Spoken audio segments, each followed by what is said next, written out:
जय जय श्री राधे। सभी भक्तों को हर हर महादेव सदा जैसे कि था श्री सेवाय नमस्तोभ्यम।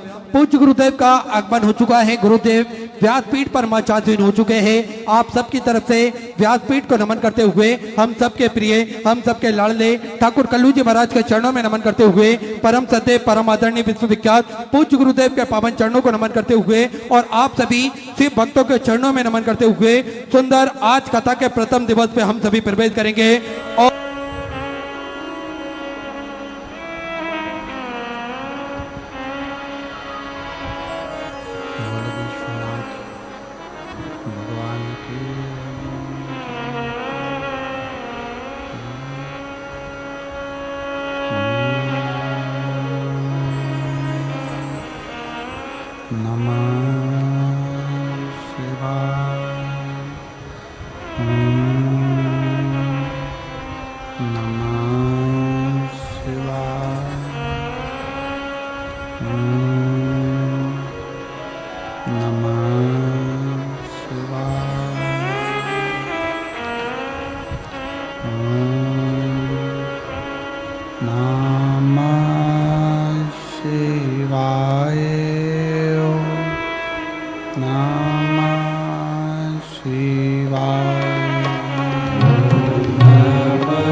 विश्वनाथ भगवान की जय, महाकालेश्वर भगवान की जय, ओमकारेश्वर भगवान की जय, मदेश्वर महादेव की जय, कुबेरेश्वर महादेव की जय। हर हर महादेव, हर हर महादेव, हर हर महादेव।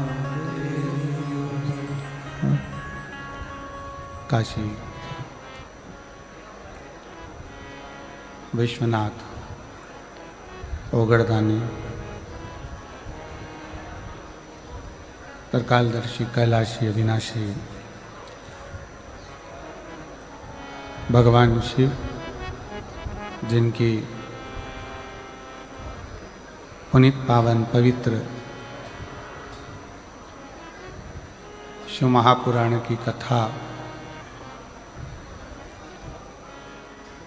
बाबा देवाधिदेव महादेव की ये पवित्र पावन भूमि मायाली गांव, जशपुर, छत्तीसगढ़,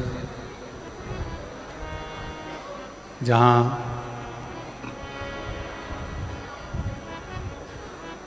स्वयं प्रकृति ने शिवलिंग के रूप में आकृति लेकर विराजमान भगवान शंकर मदेश्वर महादेव, जिस जशपुर की शोभा बढ़ा रहे हैं, ऐसे मदेश्वर महादेव के पावन चरणों में बैठकर ये पवित्र पावन शिव महापुराण की कथा श्रवण करने का सौभाग्य आपको और हमको प्राप्त हुआ है। एक बार जोरदार ताली बजाकर साधुवाद देंगे सभी को।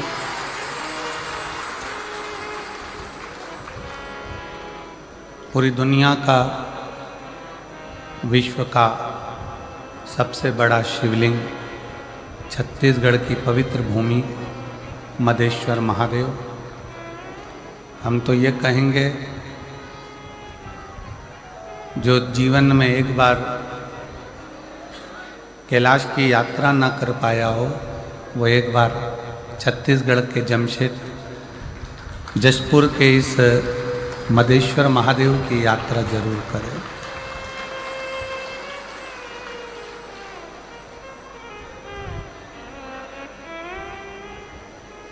आज कथा प्रारंभ होना है और आप जो लोग रात्रि से आए हुए हैं, कल से जो बैठे हैं, मेरा देवाधिदेव महादेव, मेरे बाबा मदेश्वर नाथ आपको सुंदर प्रकृति का दर्शन करा रहे होंगे। कभी तो बहुत तेज हवा चल रही होगी, कभी पानी बरस रहा होगा, कभी गर्मी पड़ रही होगी, कभी ठंड लग रही होगी, और ऐसी ऐसी सुंदर लीलाओं का दर्शन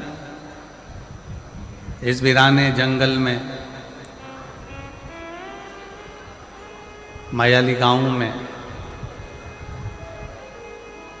इस प्रकृति की गोद में विराजमान मेरे शंकर का पूरे विश्व में, पूरी दुनिया में सबसे बड़ा शिवलिंग इस मायाली गांव के अंतर्गत छत्तीसगढ़ की धरा पर।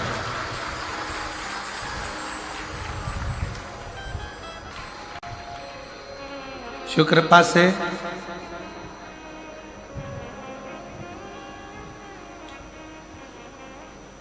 शायद हमारे जीवन की यह पहली ऐसी कथा है जिसका यजमान पद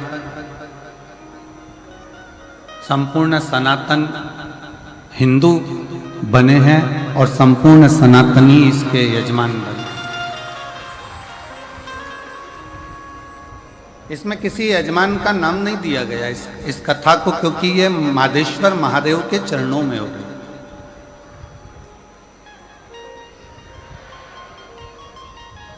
एक बार दोनों हाथ उठाकर हर हर महादेव। शायद इसलिए समिति ने निश्चित किया कि यह कथा कोई दूसरा नहीं करा रहा है, यह कथा स्वयं मादेश्वर महादेव करा रहे हैं और उनकी गोद में यह कथा हो रही है।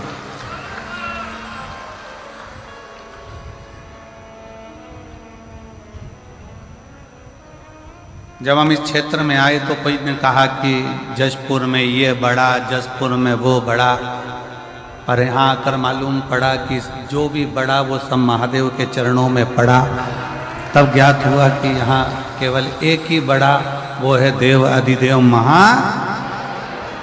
बाकी के जितने भी हैं वो कह दें कि ये बड़ा, हमारे जशपुर में वो बड़ा, तो समझ लेना सब इतने बड़े महादेव के चरणों में पड़ा, इसके आगे कोई नहीं बड़ा। और ना कोई खड़ा, केवल शिव, केवल शिव।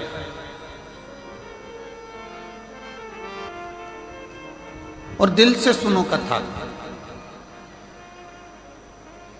जशपुर वालों, मेरे जशपुर की जीजियों, मेरे जशपुर के जीजाओं, ना जाने कौन सा पुण्य आप लोगों ने करा होगा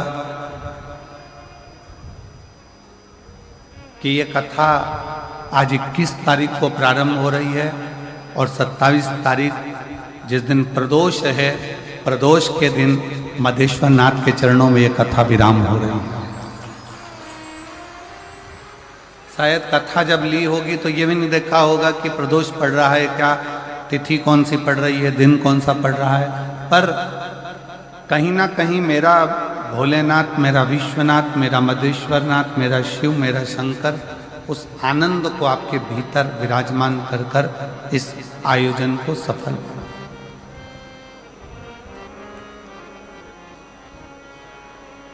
हृदय से सुनो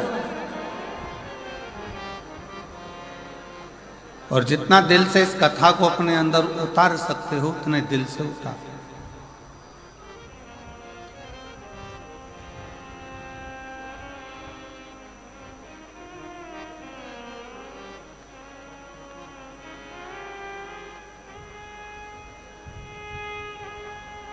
इस वीराने में, इस माइली गांव छत्तीसगढ़ की इस पवित्र धरा पर जैसे शंकर भगवान एकांत में बैठकर इस पवित्र शिव महापुराण की कथा को विराजमान होकर श्रवण कर रहे हैं, वैसे ही आप और हम इस कथा का लाभ लें।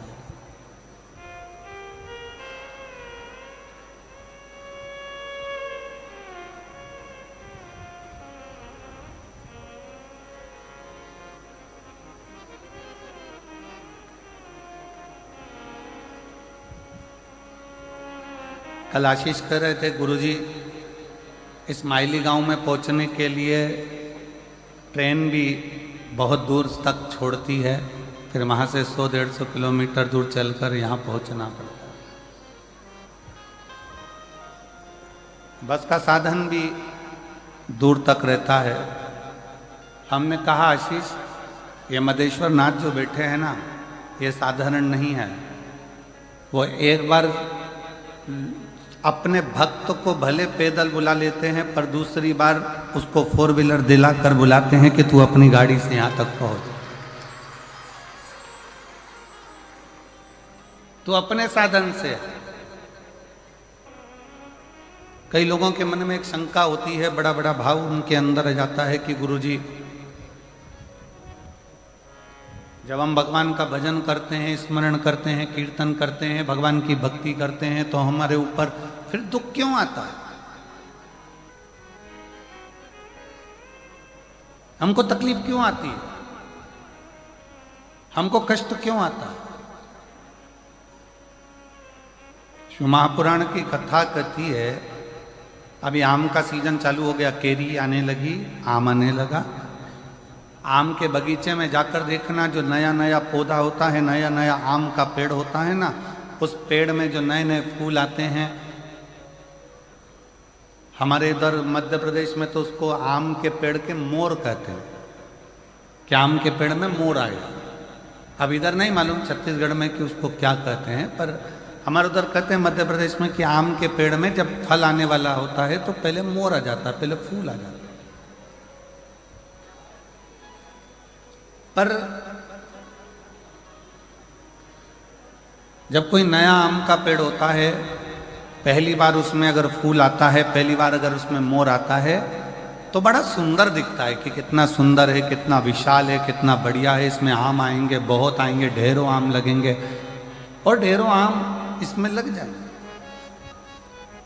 पर जो श्रेष्ठ माली होता है ना, आम के पेड़ को जो संभालने वाला होता है, जो श्रेष्ठ माली होता है, जो बगीचे को संभालने वाला माली होता है, वो क्या करता है? उस आम के पेड़ के, नए आम के पेड़ के मोर को, फूल को तोड़ लेता है, तोड़कर उसको फेंक देता है उसी पेड़ के नीचे।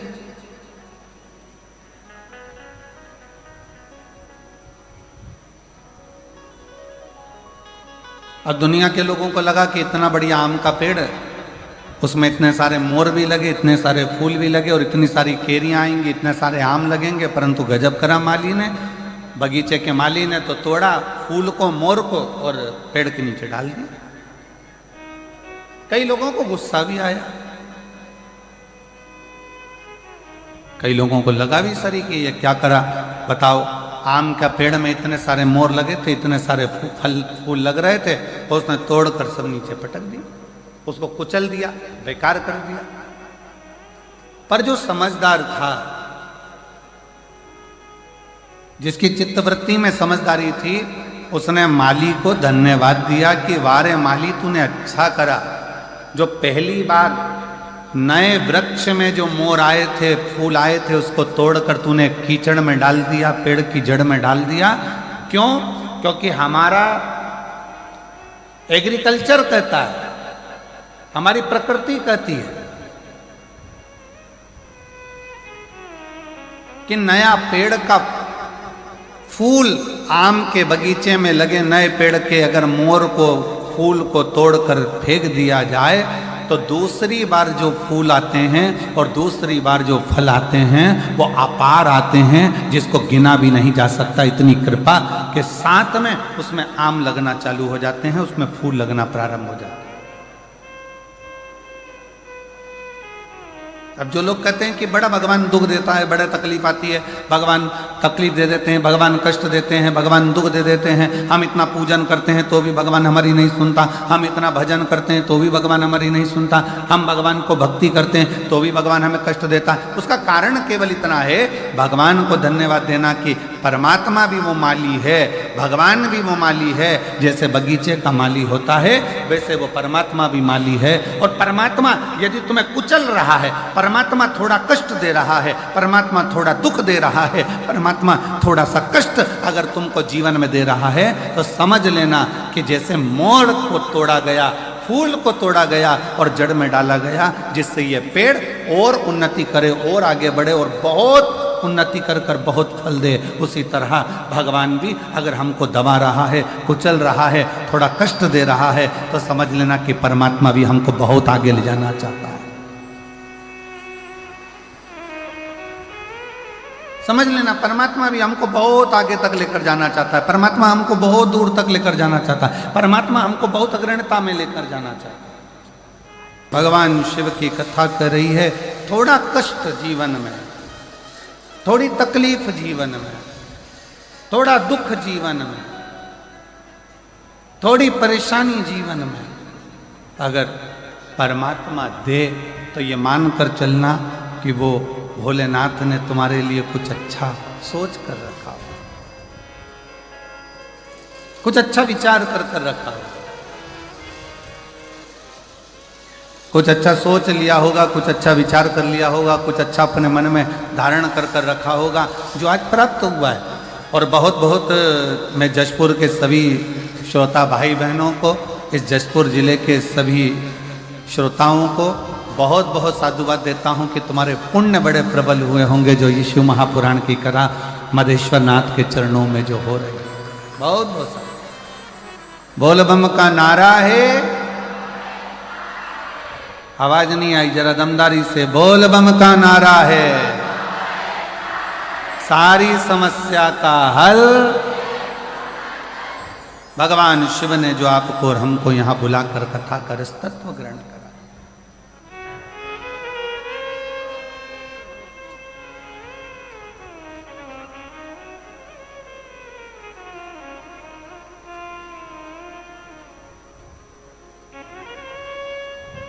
और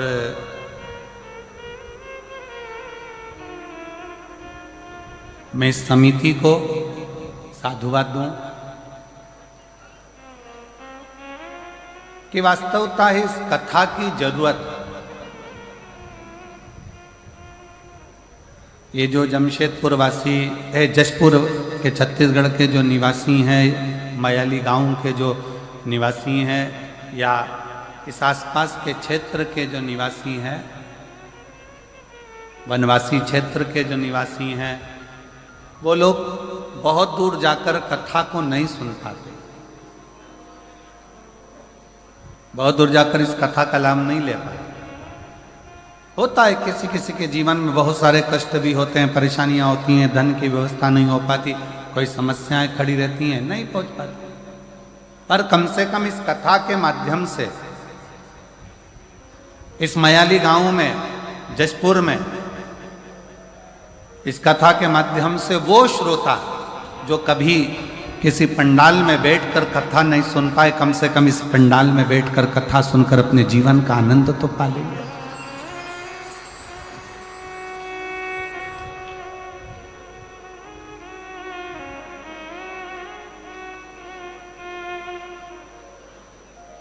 दिल से सुन, धारण करो, और जो अपने जीवन में उतारने लायक हो,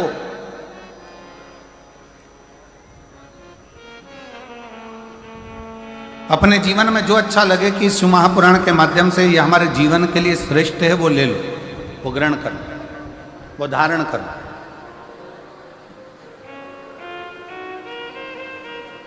अब इतना बड़ा बाजार लगा है, आपने देखा होगा जब बाहर से आप लोग यहाँ आ रहे होंगे कथा स्थल पर, तो ग्राउंड के बाहर बहुत बड़ा बाजार लगा है। आप कहीं पर भी घूमोगे तो बाजार लगा है, कोई कंकु बेच रहा, कोई रोली बेच रहा, कोई मोली बेच रहा, कोई कपड़ा बेच रहा, कोई खाने का सामान बेच रहा, कोई सामान, कोई श्री शिवाय नमस्तुभ्यम, कोई मंत्र, कोई किताब, कोई कुछ श्रृंगार का सामान, कोई हार, कोई बिंदी, कोई चूड़ी, सब बेचने में लगे हुए हैं, ढेर बाजार लगा।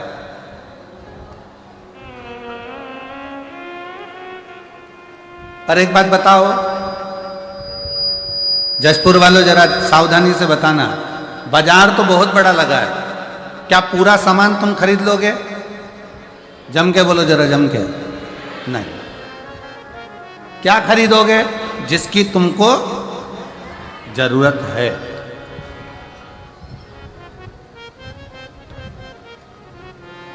जो जरूरत का सामान है वो आप खरीदो। अब बाजार में घूम रहे हो, ढेरों सारी सामग्री मिल रही है, बहुत सारा सामान मिल रहा है, पर आपने कुछ खरीदा नहीं है। जो आपको जरूरत लगी, जो आपको लगा कि मेरे काम का है, आपने वो खरीदा, वो लिया, बाकी का आप सब छोड़ दिए। और अगर मन करा आपका कि नहीं मैं तो पूरा सामान खरीदूं, तो खरीद कर ले भी गए तो मालूम पड़ा कि वो सारा की सारा कबाड़ा हो गया, वो तो भंगार में चले गया, कबाड़े में चले गया, बेकार हो गया। जो काम का था वो तुमने ग्रहण करा। पूरे 3 घंटे की कथा में 1 बजे से 4 बजे तक जो ये जशपुर में मायाली गांव में जो मधेश्वर नाथ के चरणों में जो कथा हो रही है, इस 3 घंटे की कथा में जो आपको अच्छा लगे, पूरा बाजार भले ना भाई, पर जो आपके जीवन को अच्छा लगे कि ये मेरे जीवन को अच्छा है और ये मुझे उतारना चाहिए, मेरे जीवन को ये अच्छा कर सकता है, मेरे जीवन को ये श्रेष्ठ बना सकता है, उसको उतारने का प्रयास करो। जैसे बाजार में बहुत सारा सामान है पर लिया वही जाता है जो हमारे काम का होता है, उसी तरह कथा में बैठकर जो आपकी जिंदगी को सार्थक बना सके, जो आपके जीवन को श्रेष्ठ बना सके, उसको ग्रहण करने का प्रयास करें। और किया।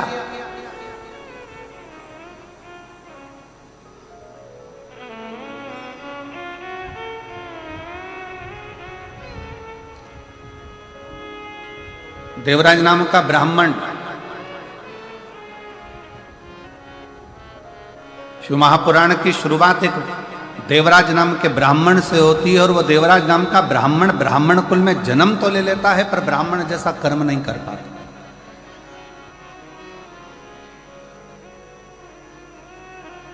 ऐसे संसार में न जाने कितने लोग हैं।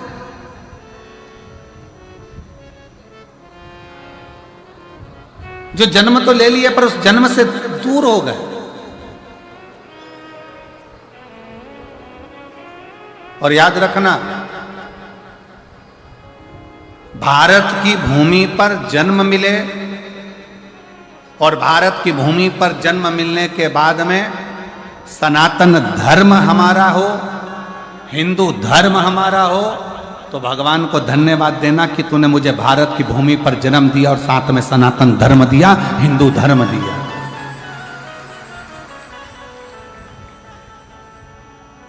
जिस धर्म में काटना नहीं सिखाया, जिस धर्म ने बांटना नहीं सिखाया, जिस धर्म ने एकजुटता दिखाई है कि आप एक साथ बैठकर भगवान का भजन करो, एक साथ बैठकर भोजन करो, एक साथ बैठकर स्मरण करो, एक साथ बैठकर मंत्र जाप करो, एक साथ बैठकर नाम जाप करो, एक साथ बैठकर स्मरण करो।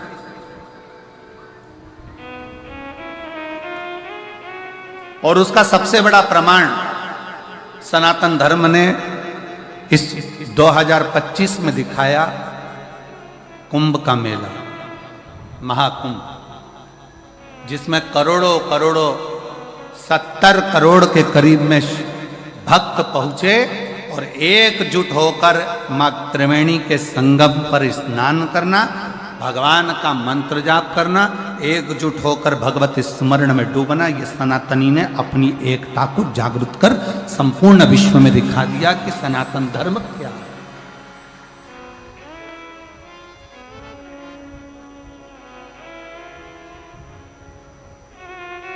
घर जाकर अपनी अपनी नजर उतरवाना कि हमें सनातन धर्म में भगवान ने जन्म दिया, सनातन धर्म में हम पैदा हुए, सनातन धर्म में पैदा होने के बाद भारत की भूमि पर हमारा जन्म हुआ। भारत की भूमि पर जन्म लेना, सनातन धर्म में जन्म लेना, हिंदू धर्म में जन्म लेना और साथ में भगवान की अविरल भक्ति को धारण करना, भगवान के भजन को धारण करना।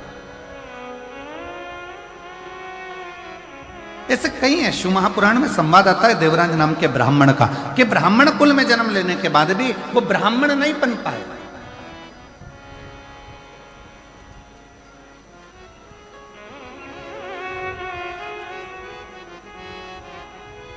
देवराज नामक का ब्राह्मण कुल में जन्म लेने के बाद भी ब्राह्मण कर्म नहीं कर पाए। और ऐसे कई पढ़े हैं।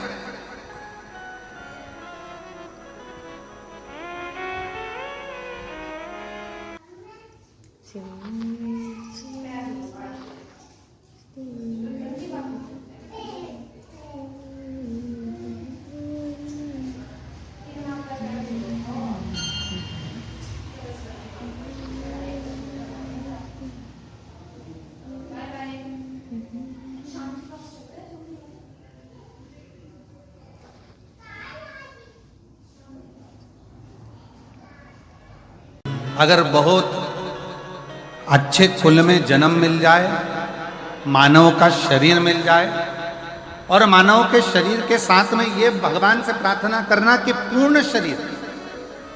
कई संसार में ऐसे भी जन्म हैं, किसी को भगवान ने एक नेत्र नहीं दिए, किसी को आंखों की रोशनी नहीं दी, कोई ऐसा जन्मा जिसको श्रवण शक्ति नहीं दी, कोई ऐसा जन्मा कि जिसको भगवान ने वाणी नहीं दी, कोई ऐसा जन्मा जिसको भगवान ने चरण नहीं दिया, कोई ऐसा जन्मा जिसको भगवान ने हाथ नहीं दिया, कोई ऐसा जन्मा जिसको भगवान ने बुद्धि नहीं दी, कोई ऐसा जन्मा जिसको भगवान ने विवेक नहीं दिया। पर भगवान ने अगर तुम्हारा शरीर पूरा दिया है, पाँव दिए, हाथ दिए, नेत्र दिए, श्रवण दिया, वाणी दी, सोचने समझने की बुद्धि दी, तो भगवान को धन्यवाद देना कि तेरी कृपा बड़ी हम पर है जो तूने हमें पूर्ण शरीर दिया। ये तेरी कृपा से मिला।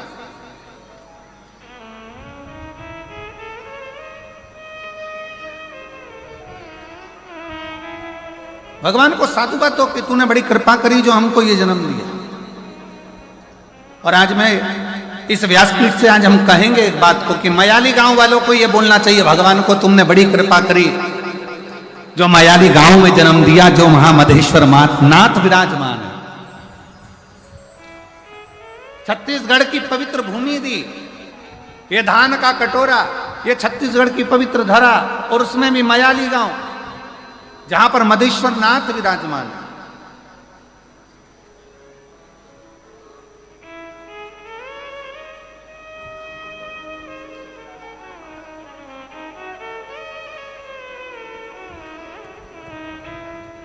ये तेरी कृपा से मिला है, तेरी दया से मिला है, तेरी करुणा से मिला है।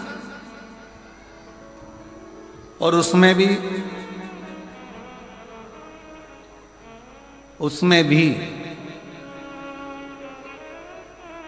जन्म मयाली गांव में मिल गया, मधेश्वर नाथ के चरणों में मिल गया, और उसमें भी इतना बड़ा जशपुर छोड़कर, तहसील छोड़कर कथा भी मिली तो मयाली गांव वालों को मिली।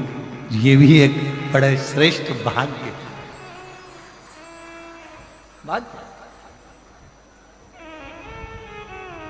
हर हर, दोनों हाथ उठाकर जरा हर हर। ये तेरी कृपा, ये तेरी दया, ये तेरी उदारता, ये तेरी करुणा, ये तेरी दया।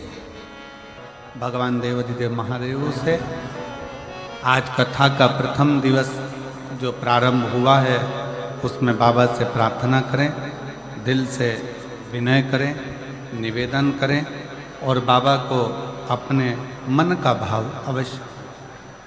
बहुत दूर दूर से आप लोग आए हैं, झारखंड है, उड़ीसा है,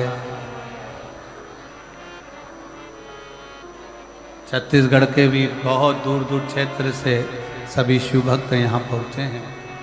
दिल से बाबा को प्रार्थना, दिल से विनय करो, निवेदन। जहाँ जगह मिले वहाँ बैठकर साथ में बोलना है सभी को। मदेश्वर नाथ के चरणों में बैठकर बोल रहे हो, मदेश्वर नाथ तक की बात पहुँचना चाहिए और दिल से बाबा को अपने हृदय का भाव अवश्य कहिए, साथ में बोलिए।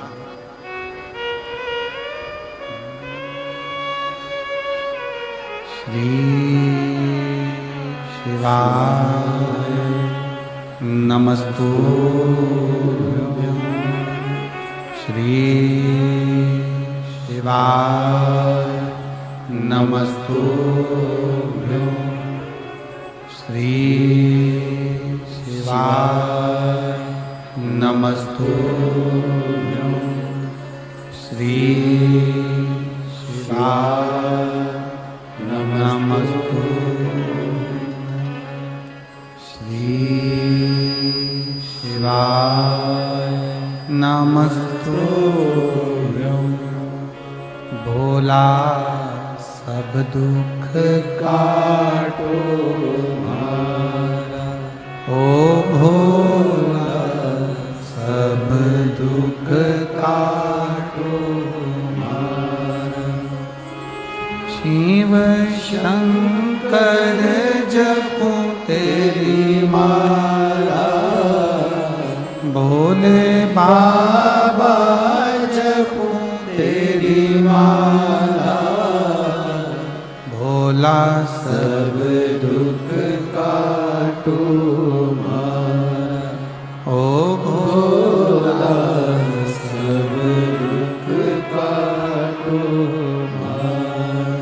वेश है मंगल मंगलकारी, वेश है मंगल मंगलकारी। शमशान वासी हमारा, शमशान वासी हमारा। ओ भोला सब दुख काटो हमारा, ओ भोला सब दुख काटो हमारा।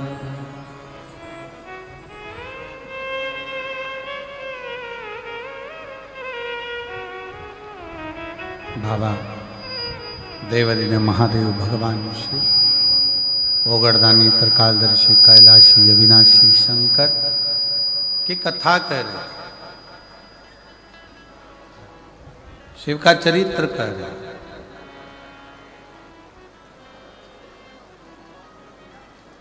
कोई पुण्य हमारे और आपके जो हम शंकर तक पहुंचे, शिव तक।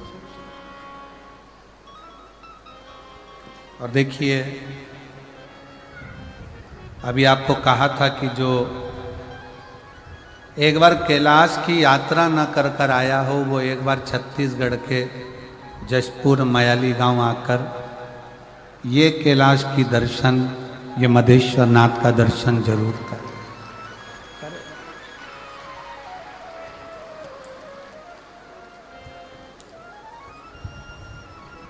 पूरे 7 दिन में, आज तो कथा का पहला दिन है और जो ये लीला का दर्शन आप कर रहे हो, ऐसा दर्शन तो आपने भरी बारिश में ना किया होगा।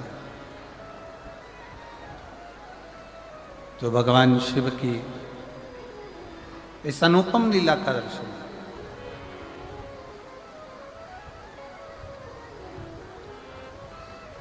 देवराज नाम का ब्राह्मण, ब्राह्मण कुल में जन्म तो ले लिया पर ब्राह्मण कर्म से वंचित रह गया। भगवान से प्रार्थना करना कि अगर हमें जन्म दिया है सनातन धर्म में, हिंदू धर्म में, तो हम वो सनातन धर्म हिंदू धर्म में प्रयास करें कि अपने जीवन को हम सार्थक बनाएं, भटके ना, गलत मार्ग पर ना जाए, गलत विचारों में ना जाए, गलत दृष्टि में ना जाए, गलत भावों में ना जाए।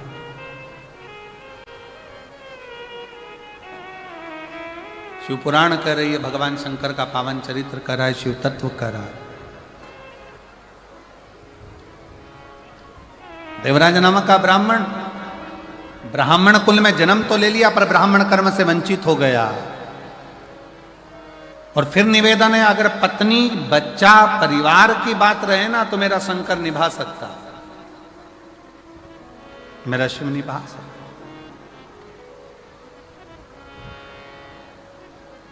भगवान साथ कब छोड़ता है? बहुत ध्यान लगाकर सुनिएगा जरा कि परमात्मा साथ कब छोड़ता है? जब व्यक्ति गलत राह पर चल देता, गलत मार्ग पर चल देता।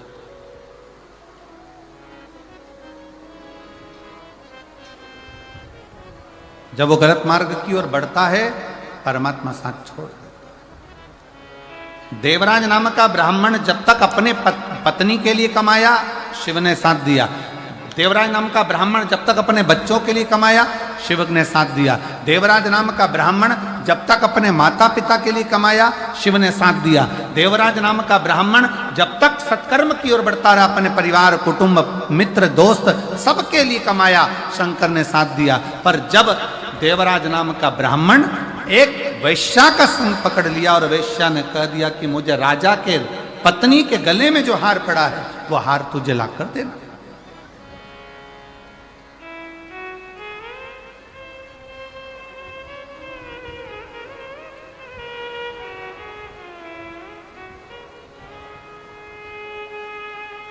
एक गलत स्त्री का संग।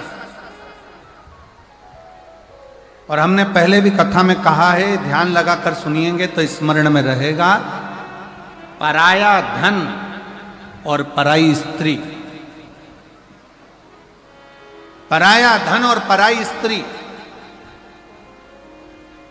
एक दिन व्यक्ति को बर्बाद कर देती।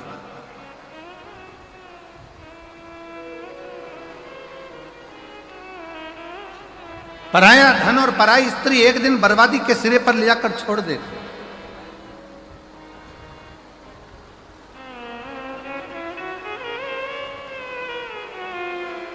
थोड़ा स्मरण में रखे, आपको स्मरण में रहिए। करोड़ों का किसी का धन पड़ा हो ना, किसी का वैभव पड़ा हो, करोड़ों की दौलत पड़ी हो ना, वो किसी काम की नहीं है। अगर आपकी है तो आप स्वीकार करिए।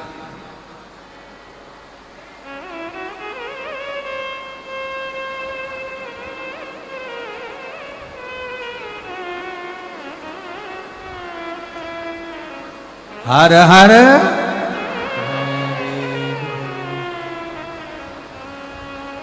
पराया धन और पराई स्त्री अगर स्पर्श मात्र भी हो जाए तो व्यक्ति को बर्बाद करा।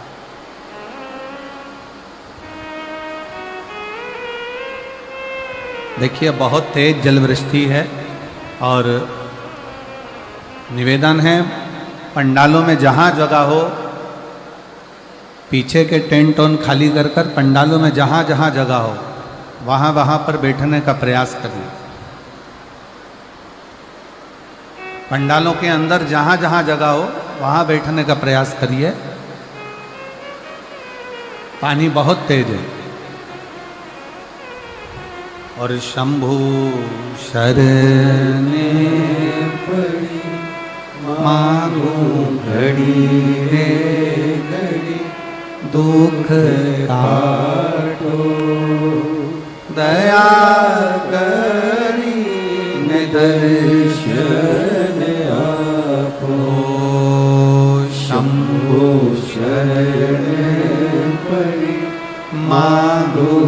घड़ी रे घड़ी दुख काटो, दया करी दर्शन आपो, शरण पड़ी मांगो घड़ी रे घड़ी दुख काटो, दया करी दर्शन आपो, शंभो शरण पड़ी मांगो घड़ी रे घड़ी दुख काटो, दया करी दर्शन आपो, दया करी दर्शन आपो। शिव कथा कह रही है, भगवान शंकर का चरित्र कह रहा है, शिव महापुराण कथा वर्णन कर रही है। पर धन और पर नारी,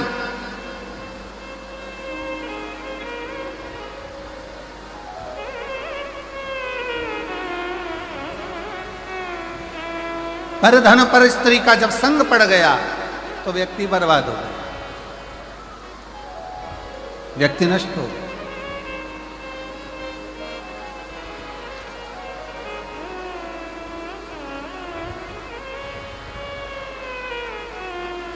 और देवराज के साथ में यही हुआ।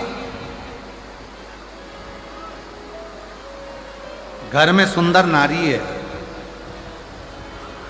घर में सुंदर बच्चे हैं, घर में बुजुर्ग माता पिता हैं,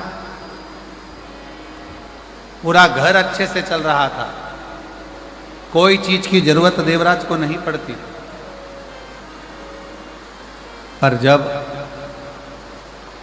एक वैश्या का संग देवराज को हो गया, उसकी सुंदरता देखकर, उसका चेहरा देखकर, उसकी सुंदरता का गुणगान करते हुए देवराज उस वैश्या का संग जब पकड़ लिया,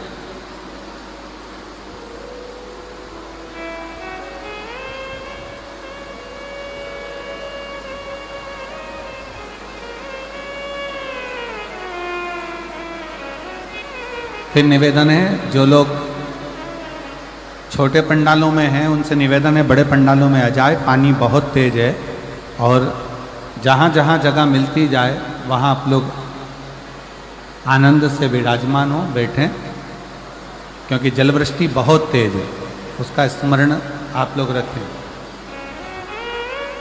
पानी बहुत तेज है, उसका ध्यान रखें, और अंधेरा भी बहुत है, उसका भी स्मरण रहे।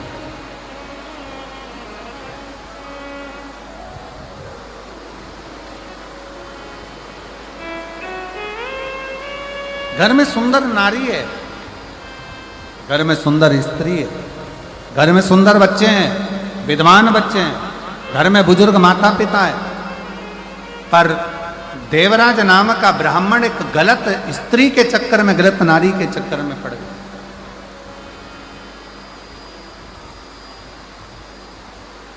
और जब देवराज गलत स्त्री के चक्कर में पड़ा तो उस स्त्री ने कह दिया कि मुझे गले में पहनने के लिए, रानी के गले में जो हार पड़ा हुआ है, रानी के गले में जो हार डला हुआ है, रानी के गले में जो हार पड़ा है वो हार मुझे ला कर दो,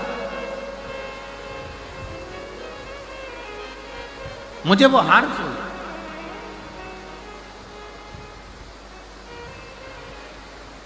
सुना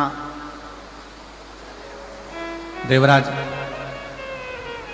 अभी तक देवराज ने कभी भी चोरी नहीं करी थी, देवराज ने कभी गलत कर्म नहीं करा था, गलत कृत्य नहीं करा था। केवल एक स्त्री के चक्कर में पड़कर, एक नारी के चक्कर में पड़कर, एक पर स्त्री के चक्कर में पड़कर देवराज ने चोरी का क्रम पहली बार प्रारंभ करा और चोरी करने के लिए राजभवन में पहुंच गए।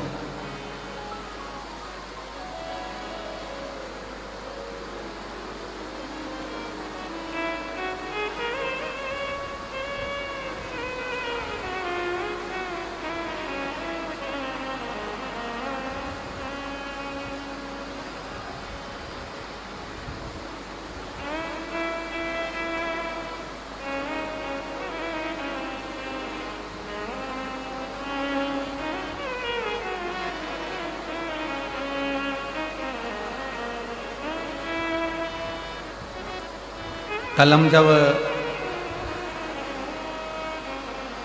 मयाली गांव के लिए रायपुर से चले थे, मैं दीदी को कहूँगा कि जब मयाली गांव से चले तो वहाँ रायपुर में पहुँचने से पहले हमने सूचना करी कि हम जब मयाली पहुँचे तो बाबा को, मदेश्वर नाथ जी को थोड़ा गंगा जल चढ़ा लें। पर मदेश्वर नाथ जी पर गंगा जल नहीं चढ़ पाया, क्योंकि वो जो हेलीकॉप्टर से चढ़ना था वो व्यवस्था उस हिसाब से पूर्ण नहीं हो पा रही। अब हमारे साथ में माननीय स्वास्थ्य मंत्री जी थे दीदी, तो वो स्वास्थ्य मंत्री जी बोले गुरुजी गंगा जल तो साथ में है पर शंकर जी को चढ़ नहीं पा रहा। तो हमने उनसे कहा कि अब बाबा को गंगा जल कल कथा के समय पर ही चढ़ जाए।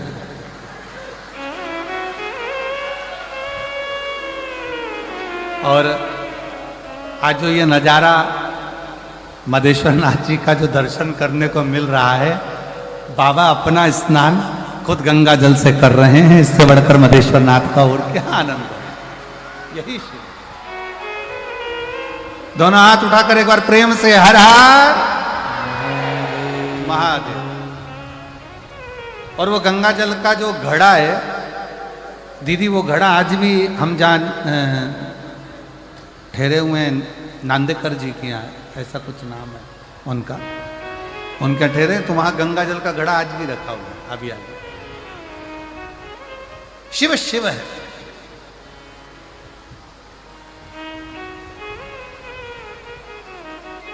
आप जिस भाव से उसको भजोगे, आप जिस हिसाब से उसको भजोगे, आपका मन, आपका हृदय जितने प्रेम से, जितने भाव से आप उसको भजोगे वो स्वीकार करेगा, जितने भाव से।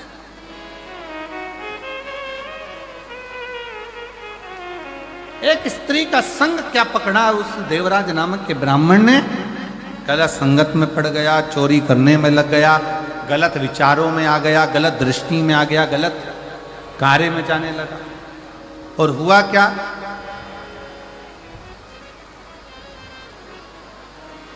आखिरी में फिर हुआ क्या कि वो देवराज जब चोरी का धन लेकर, वो देवराज जब चोरी का धन लेकर, सामान लेकर आया और शरीर में पड़ने लगा ताप, तो विचार करा कि अब ये चोरी के धन को लेकर मैं कहां जाऊं।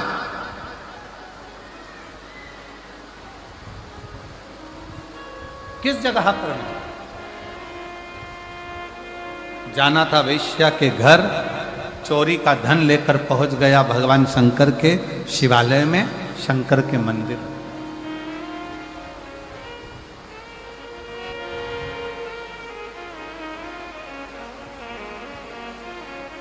और चोरी का धन लेकर जब वो शंकर के मंदिर में पहुंचा, शिवालय में पहुंचा, शंकर के मंदिर में जैसे ही गया, शरीर में इतना ताप पड़ रहा था कि वो दुबक कर चोरी के धन को अपने अंदर छुपाकर और एक कोने में जाकर एक दीवार से टिक कर बैठ गए। अब देवराज को यह नहीं मालूम कि वो चोरी का जो धन लेकर चला है, वो चोरी का जो धन लेकर पहुंचा है, उसको तो लग रहा था कि कोई साधारण स्थान होगा। ब्राह्मण कुल में जन्म लेकर वो कभी तो मंदिर नहीं गया था, ब्राह्मण कुल में जन्म लेकर कभी वो शिवालय नहीं गया था, ब्राह्मण कुल में जन्म लेने के बाद कभी उसने भगवान का नाम उच्चारण नहीं करा था। पर पहली बार चोरी के धन को लेकर, चोरी के आभूषणों को लेकर वो शंकर के मंदिर में एक दीवार से छुपकर बैठ गए।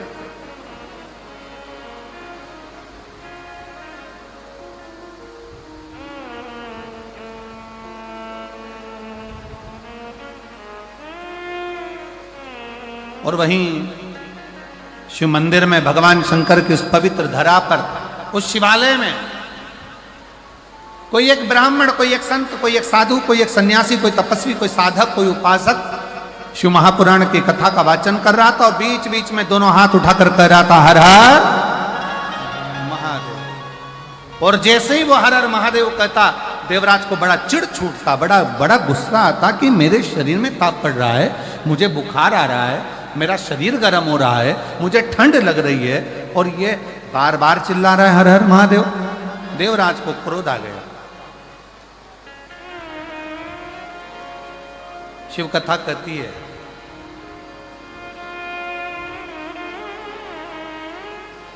कहीं अगर मिल जाए शरणागति भगवान शंकर की तो उसको स्वीकार कर।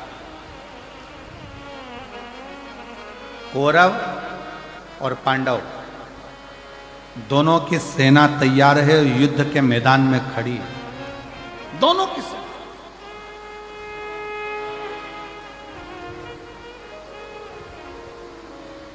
कौरवों की सेना भी खड़ी और पांडवों की सेना भी खड़ी, दोनों मैदान में।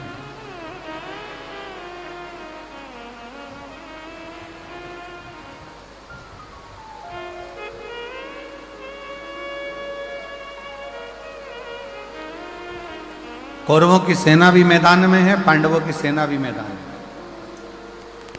भगवान कृष्ण ने अर्जुन से कहा, अर्जुन एक बात सुनो, ये युद्ध जो प्रारंभ होने वाला है, इस युद्ध के प्रारंभ में शंख की ध्वनि कर कर चिल्ला कर कह दिया जाए, अगर कोई कौरवों में से पांडव में आना चाहे तो आ जाए, और अगर कोई पांडवों में से कौरवों में जाना चाहे तो चले।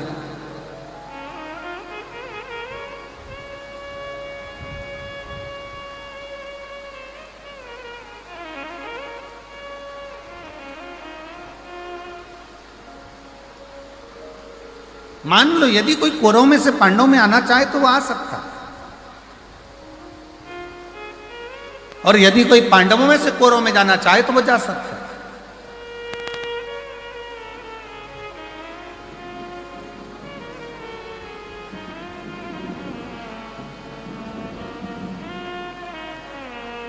अर्जुन ने शंख का नाद करा, शंख की ध्वनि करी, और शंख का नाद कर कर अर्जुन ने चिल्ला कर कह दिया, यदि कोई कौरवों में से पांडवों में आना चाहे तो वो आए, और यदि कोई पांडवों में से कौरवों में जाना चाहे तो वो जाए।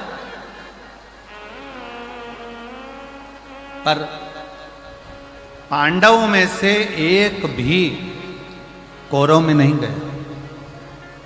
और हमारा शास्त्र कहता है, महाभारत का चरित्र कहता है, महाभारत के पवित्र चरित्र में वर्णन आता है, केवल एक था कौरव का चौथे नंबर का भाई,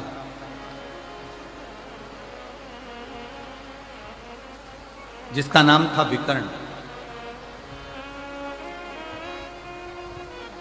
कौरव का चौथे नंबर का भाई था विकर्ण, जो अपने रथ को लेकर आगे आया, अपने रथ को आगे बढ़ाया।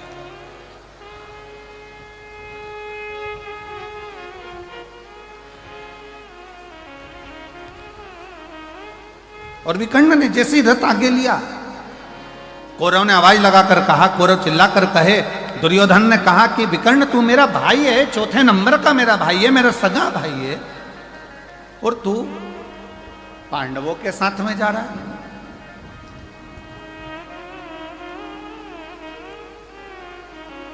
तू मेरा सगा भाई होकर पांडवों की सेना में जा रहा है। विकर्ण मुस्कुराया, थोड़ा रथ और आगे बढ़ाया। फिर दुर्योधन ने कहा, दुशासन ने आवाज लगाकर कहा, विकर्ण तू हमारा भाई होकर, सगा भाई होकर, और तू पांडवों की सेना में जा रहा है। आखिरी में विकर्ण से रहा नहीं गया, और विकर्ण ने कहा, भैया दुर्योधन, भैया दुशासन, सुनो, मैं पांडवों की सेना में नहीं जा रहा हूं, मैं धर्म की लड़ाई लड़ना चाहता हूं, इसलिए मैं पांडवों की सेना में नहीं, जो रथ को हाँक रहे हैं द्वारकानाथ, जो रथ को चला रहे हैं भगवान कृष्ण, विकर्ण कहता है मैं उन कृष्ण की शरणागति में जा रहा हूं। आप ये ना सोचे कि मैं पांडव के पास जा रहा हूं, मैं तो कृष्ण की शरणागति में पहुंच रहा हूं।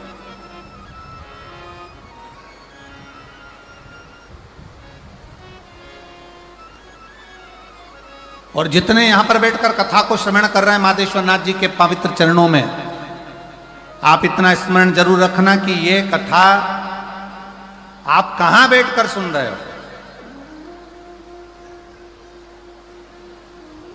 आप किस भूमि पर बैठकर सुन रहे हो।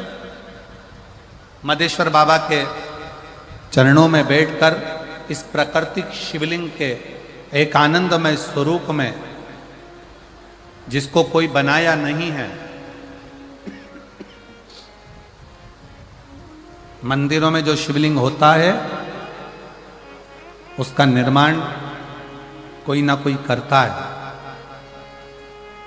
पर आज आप लोगों को प्रसन्नता होना चाहिए कि जिस शिवलिंग के चरणों में बैठकर आप कथा सुन रहे हो, इसको किसी ने गढ़ा नहीं है, इसको किसी ने बनाया नहीं है। ये स्वयं प्रकृति का दिया हुआ वो भगवान शंकर का आनंदमय स्वरूप है, जिसके चरणों में बैठकर आप और हम इस कथा का लाभ ले रहे हैं। और देखो, मानो तो गंगा माहू और ना मानो तो बहता, जम के बोलो जरा, ना मानो तो बहता, अब मान लो तो मैं गंगा हूं, और ना मानो तो पानी तो बह रहा है। तुम्हारी मर्जी पड़े तो डुबकी लगाओ, तुम्हारी मर्जी पड़े तो नहाओ, तुम्हारी मर्जी पड़े तो ले जाओ, तुम्हारी मर्जी पड़े तो जाओ।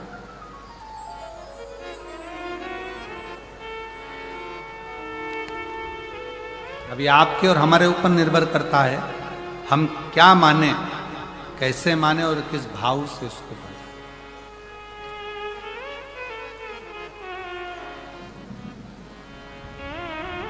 देवराज,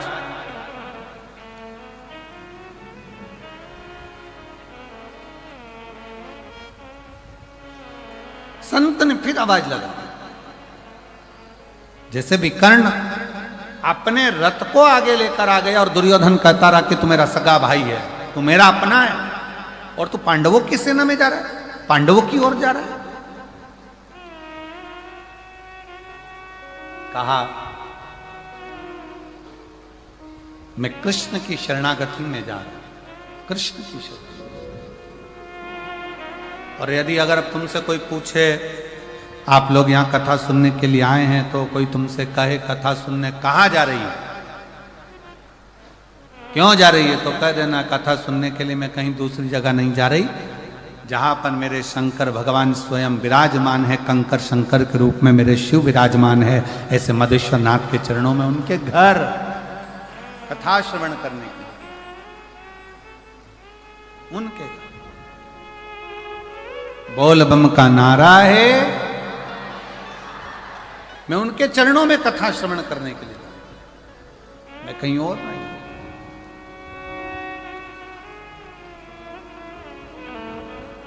आपका मेहनत, आपकी लगन, आपका परिश्रम, जिस दिन आपने विचार कर लिया कि मैं पढ़ाई कर रहा हूं और उच्चता में एक आनंद के साथ एक लक्ष्य बनाकर कर रहा हूं, तो दुनिया में किसी की सामर्थ्यता नहीं कि आपको पीछे हटा। आप अपने लक्ष्य में आगे बढ़ोगे।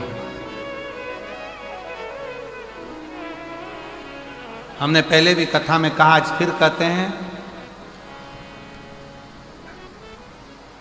माता के गर्भ से भी अगर किसी का जन्म हुआ है ना, तो हंसते हुए नहीं हुआ, हंसते हुए नहीं हुआ। माता के गर्भ से भी अगर किसी का जन्म हुआ है तो वो रोते हुए हुआ है। और स्वयं रामचरितमानस में तुलसी बाबा ने लिख दिया, माता कौशल्या जी राम जी का जब दर्शन करती हैं तो उसी समय पर कहती हैं, माता पुनि बोली सोमति डोली तजऊ तात यह रूपा, कि जय शिशु लीला अति प्रियशीला यह सुख परम अनुपा, सुनि वचन सुजाना रोदन ठाना। इस संसार सागर में जन्म लिया है तो शिव महापुराण की कथा कहती है, रामचरितमानस कहती है कि संसार में जन्म लेने के बाद थोड़ा ना थोड़ा दुख तो आपकी जिंदगी में आएगा ही, थोड़ा ना थोड़ा दुख अपनी जिंदगी में आएगा ही। पर शिव पुराण की कथा एक बात और कहती है, अगर आपका लगन, आपकी मेहनत, आपकी कार्यशीलता और आपके कर्म की प्रबलता है तो दुनिया में कोई हरा नहीं सकता। आप आगे बढ़कर ही रहोगे और सफलता आपके पास में आएगी। बढ़ो,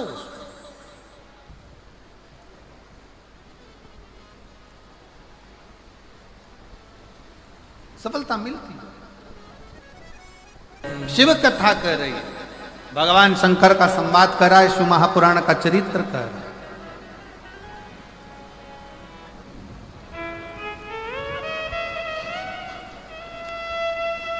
शिव महापुराण का चरित्र करा। देवराज नाम का ब्राह्मण क्रोध में आ गया कि मेरे शरीर में कष्ट है, मुझे तकलीफ है, मुझे दुख है, इतना कष्ट मेरे जीवन में पड़ा हुआ है और ये महादेव महादेव महादेव चिल्ला रहा।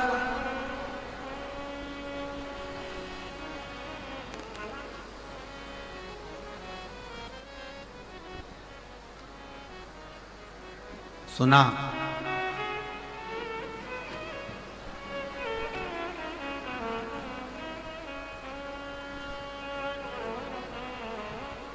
सुनते ही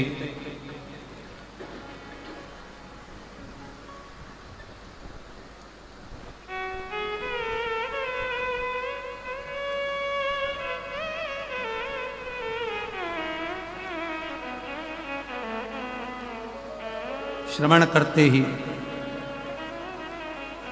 क्रोध में आकर देवराज मंदिर से बाहर निकल गए।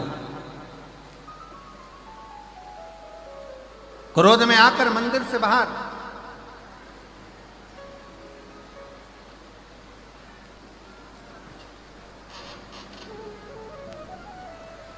और जैसे ही मंदिर से बाहर देवराज गया, एक बेलपत्र का वृक्ष जिसकी छांव और उस बेलपत्र के वृक्ष के नीचे देवराज के प्राण को त्यागना। उसको मालूम नहीं पड़ा कि मेरे प्राण छूटते समय सामने देवाधिदेव महादेव शंकर नंदी लेकर खड़े हुए थे। स्वयं ओ घड़दानी हर हर महादेव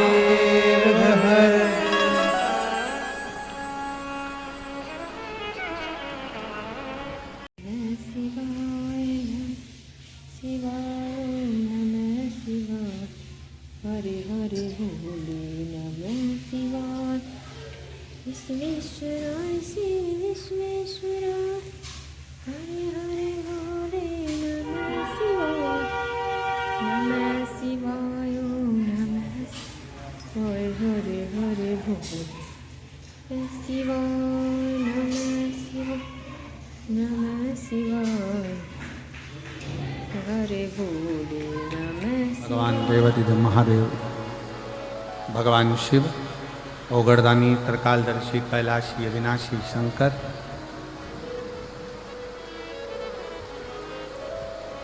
जो संपूर्ण विश्व का कल्याण करने वाले हैं, ऐसे भगवान शिव देवराज नाम के ब्राह्मण को स्वयं नंदी पर बिठा कर लेकर जाते। देवराज ने पूछा,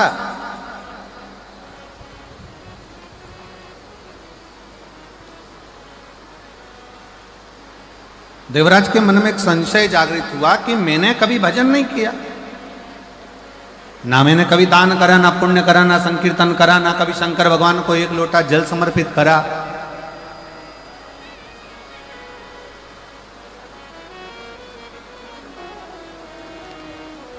फिर आखिर मुझे भगवान शिव देवाधिदेव महादेव नंदी पर लेकर गए हैं, ऐसा क्या करा मैं? तो कहा, पहले नंबर पर तो एक क्षण की शिव महापुराण की कथा श्रवण कर ली, दूसरे नंबर पर बेलपत्र के वृक्ष की छांव में तेरे प्राण गए, और तीसरा तुम्हारी जो माता है वो प्रतिदिन शिवालय में एक लोटा जल समर्पित करती रही, एक लोटा जल देती रही।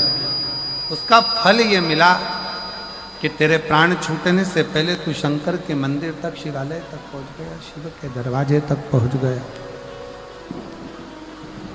शिव की चौखट तक पहुंच गया।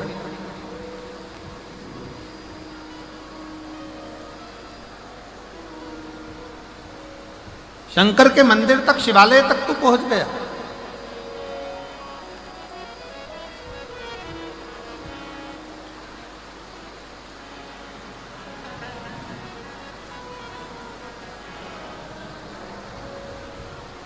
और अंत में भगवान शंकर तुझे नंदी लेकर आए लेने के।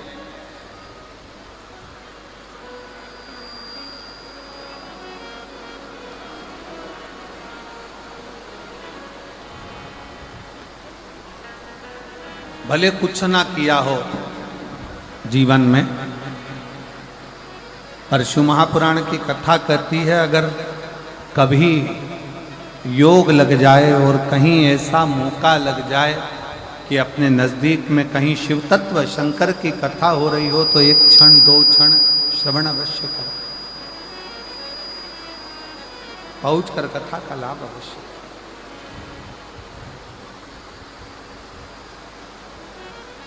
उस कथा को अपने जीवन में जरूर उतारें, उसको श्रवण करें।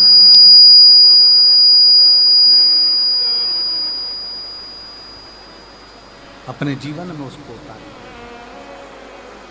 शिव महापुराण की कथा देवराज नामक का ब्राह्मण श्रवण करें, सुने।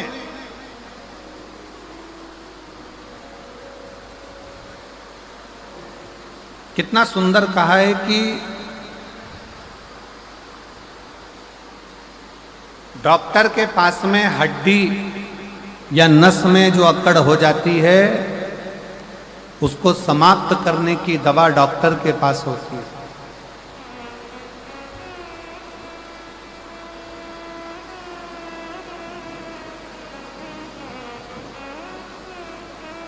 शरीर में घुर्राटे आते हैं तो उसकी दवा डॉक्टर के पास होती है। पर शिव महापुराण की कथा कहती है जब शरीर में अकड़ आई तो उसकी दवा डॉक्टर के पास है, घुर्राटे आए तो उसकी दवा डॉक्टर के पास है। पर जब किसी व्यक्ति को बुद्धि की अकड़ हो जाती है, अहंकार की अकड़ हो जाती है, और किसी व्यक्ति के जीवन में जब घमंड की अकड़ आ जाती है तो उसका इलाज डॉक्टर के पास नहीं होता, फिर उसका इलाज एक ना एक दिन स्वयं वो देव अधिदेव महादेव ऐसा इलाज करता है कि व्यक्ति की सारी अकड़ धरी की धरी रह जाती है, फिर वो किसी काम की नहीं रह पाती, किसी काम।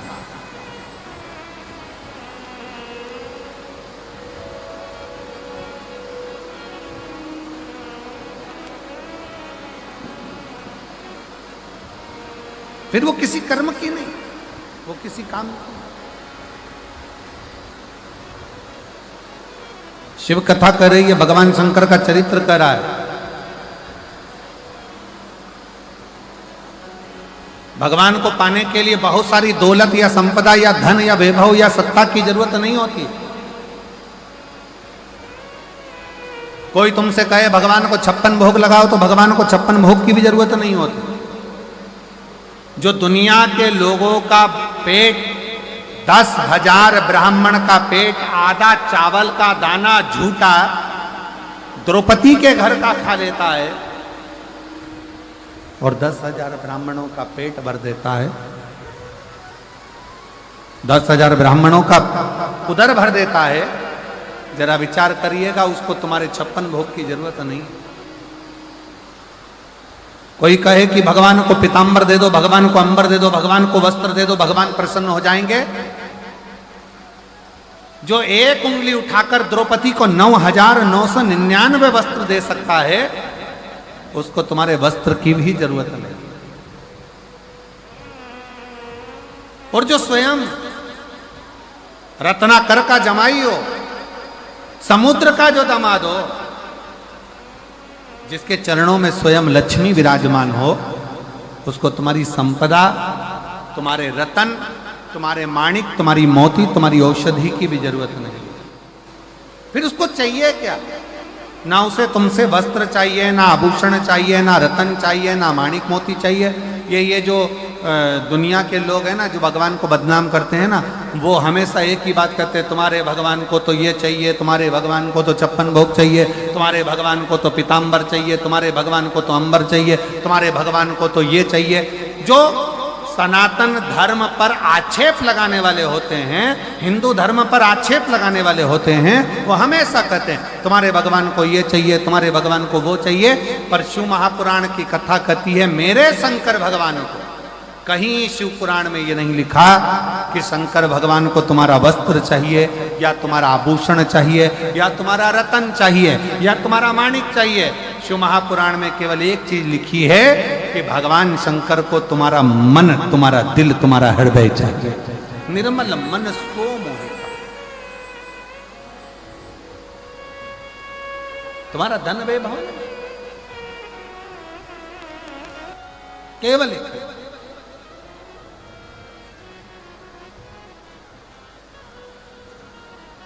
जैसे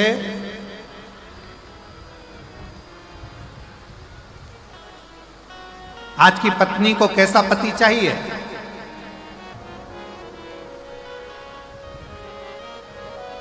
अब जिनको मिल गया वो तो जो मिला वही श्रेष्ठ है। पर आज के जमाने में अगर पूछा जाए कि एक पत्नी को कैसा पति चाहिए, तो कहा महाराज जी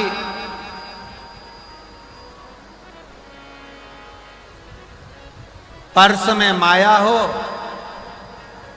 सुंदर काया हो। अरे जम के तो बोलो जरा, आज की स्त्री को कैसा पति चाहिए कि पर्स में जम के बोलो जरा, माया हो, सुंदर काया हो, घर में काम करने वाली आया हो।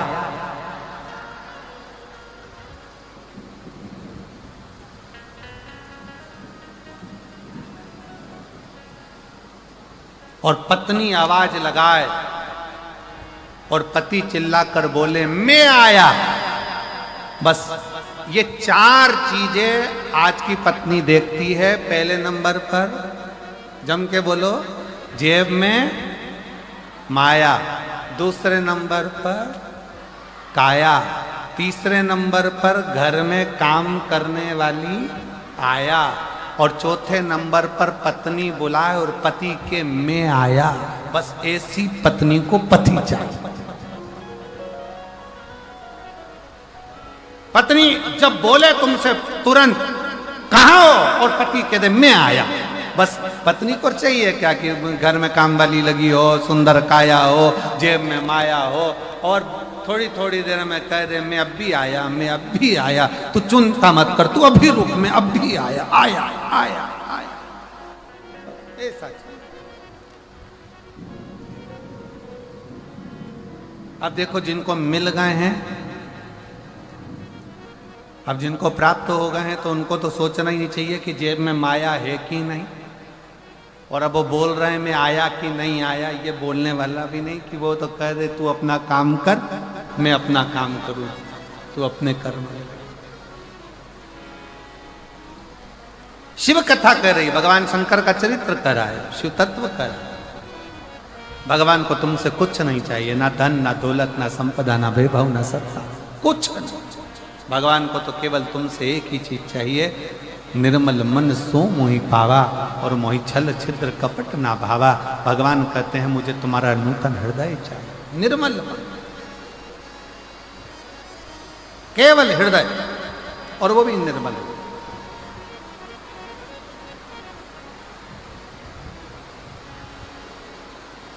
और देखो मेरे जसपुर छत्तीसगढ़ की जीजियों, ये आपके एक लोटे जल का ही प्रभाव है।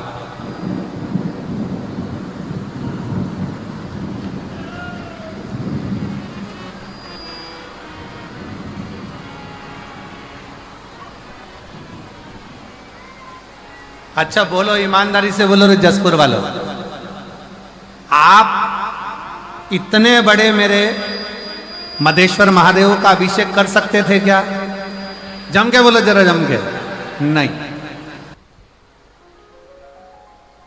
शिव कथा कर रही है, भगवान शंकर का चरित्र। आगे वर्णन आया, एक बिंदुक नाम का ब्राह्मण था जिसकी धर्म पत्नी का नाम चंचुला,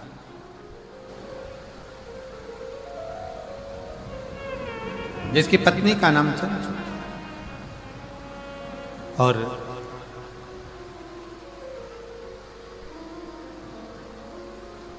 बिंदुक भी गलत कार्य में पड़कर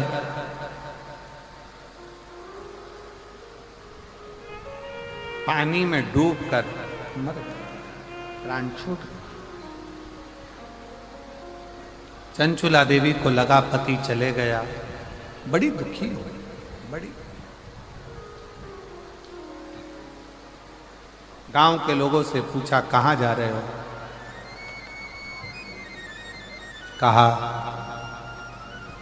काशी जा रहे हैं।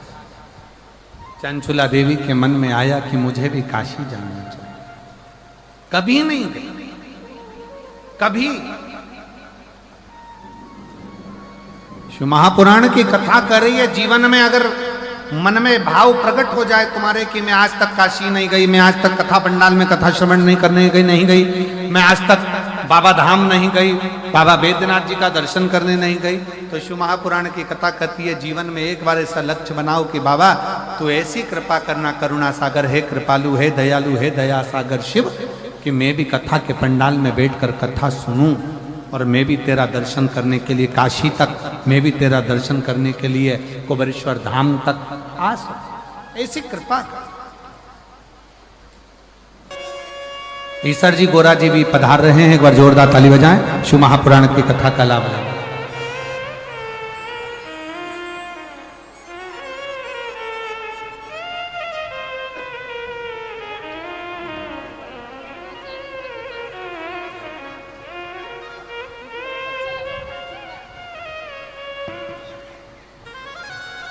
ईश्वर जी और गोरा जी पधारे, एक बार जोरदार ताली बजाकर स्वागत करें ईश्वर जी गोरा जी का। आज की कथा का प्रथम दिवस यहाँ विराम ले रहा है।